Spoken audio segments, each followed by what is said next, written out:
Cadet college ভর্তি পরীক্ষার শেষ এক মাসে বাংলা কিভাবে সাজিয়ে নেবে, বাংলার কোন টপিকটা গুরুত্বপূর্ণ এবং কোন টপিকটা নয়, এটা বোঝার জন্য সবচেয়ে গুরুত্বপূর্ণ যে এলিমেন্ট তোমার, সেটা হলো কোয়েশ্চেন অ্যানালাইসিস করে পড়া। কোয়েশ্চেন অ্যানালাইসিস বিষয়টা কি? কোয়েশ্চেন অ্যানালাইসিস মানে বাংলার প্রতিটা টপিকে তোমার কোন বিষয় থেকে কত সালে কতটা প্রশ্ন আসছে, আদৌ আসছে কিনা এটাও কিন্তু জানা।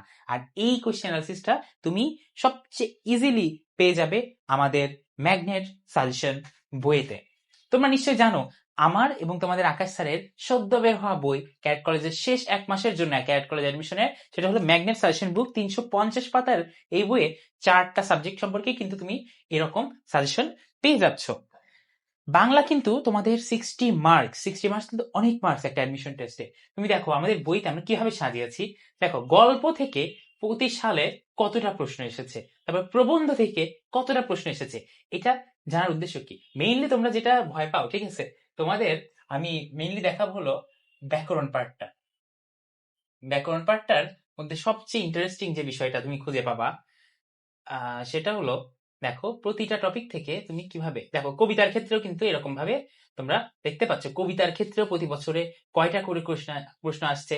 তুমি এই তিনটা মিলে, গল্প, প্রবন্ধ এবং কবিতা মিলে বুঝতে পারছো বাংলা বইটা স্কিপ করার কোনো সুযোগ তোমার নাই। চারুপাঠ বইটা তোমাকে পড়তেই হবে, ঠিক আছে? চারুপাঠ তো গেল, তারপরে আমরা দেখব ব্যাকরণটা কিভাবে, ঠিক আছে?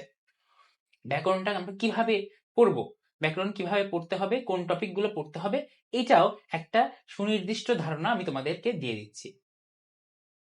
ওয়েট, ব্যাকরণটা আমরা বের করে ব্যাকরণটা আলোচনা করব। চলো,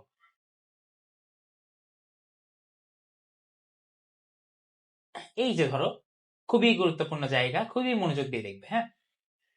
এই যে ধ্বনি ও বর্ণ প্রকরণ, খুবই গুরুত্বপূর্ণ একটা অধ্যায়, ঠিক আছে? ছোটবেলা থেকে আমরা পড়ছি, একদম বছরের শুরু থেকে পড়ছো, কিন্তু এই মুহূর্তে ব্যাকরণে বুঝছো না যে কোন টপিকটা পড়বো, কোন টপিকটা পড়বো না, কোনটা একটু বেশি জোর দিব, কোনটা একটু কম জোর দিব।